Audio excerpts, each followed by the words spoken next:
தம்பி கீழே வாப்பா. தம்பி டேய் கீழே வாடா.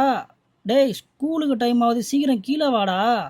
ஐயோ இவன் வேலைக்கு ஆக மாட்டான், இரு நான் மேலே வரேன். ஒரு நாள் பழக்கம் பண்ணதுக்கே இவன் டெய்லி அதே பண்ணிட்டு இருக்கான். பார்க்குற நீங்கள்லாம் இவ்வளோ நாள் பார்க்குறீங்க, ஏதாவது முயற்சி பண்ணீங்களா? நம்மளோட வீடியோஸை பார்த்து டயட்டு இல்லை ஒர்க் அவுட்ஸ் எதுனா நீங்களும் ஃபாலோ பண்ணிட்டு இருந்தீங்கன்னா கீழே கமெண்ட்ஸில் சொல்லுங்கள். 60 நாளில் உடம்பை குறைக்கிறேன்ற சேலஞ்சில் இன்னைக்கு நாள் 20. மார்னிங் எழுந்துடனே நம்ம ப்ரூஸ்லி கூட மேலே போயிட்டு கொஞ்சம் புஷ்அப்ஸ்லாம் போட்டுட்டு லைட்டாக போசிங் பண்ணிவிட்டு கீழே வந்தாச்சு. கீழே வந்து பிளாக் காஃபி குடிச்சிட்டு பிரேக்ஃபாஸ்ட்டை சாப்பிட்டுட்டு ஆஃபீஸ்க்கு ரெடி ஆகிட்டு நானும் ஆஃபீஸ்க்கு போயிட்டேன். ஆஃபீஸ் வந்துட்டு ஆஸ் யூஷுவல் இருக்க ஒர்க்ஸ் எல்லாத்தையும் பார்க்க ஆரம்பிச்சிட்டேன். கொஞ்ச நேரம் கழிச்சு பிளாக் காஃபியை குடிச்சிட்டு ஆஃப்டர்நூன் போல் எடுத்துகிட்டு போன மீல் எல்லாத்தையும் சாப்பிட்டு முடிச்சுட்டு ஆஃபீஸ்லேருந்து நான் கிளம்பிட்டேன்.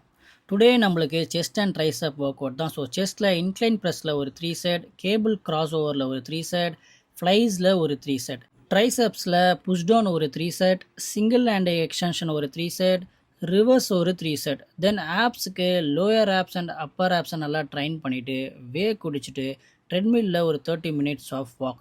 தென் சிக்கனை வாங்கிட்டு வீட்டுக்கு போயிட்டு தேவையான விட்டமின்ஸ் எல்லாத்தையும் எடுத்துக்கிட்டு எடிட் பண்ண ஸ்டார்ட் பண்ணிட்டேன். ஸோ இதோட நான் அந்த டேவை கம்ப்ளீட் பண்ணுறேன். டே பை டே என்னோடய வீடியோஸை நீங்கள் தொடர்ந்து பார்க்கணும்னு நினச்சிங்கன்னா என்னோடய ஐடியா மறக்காமல் ஒரு ஃபாலோ பண்ணிக்கோங்க. கான்ஃபிடென்ட்டாக இருங்க, நல்லதே நடக்கும். மீண்டும் சந்திக்கும் வரை நன்றி, வணக்கம்.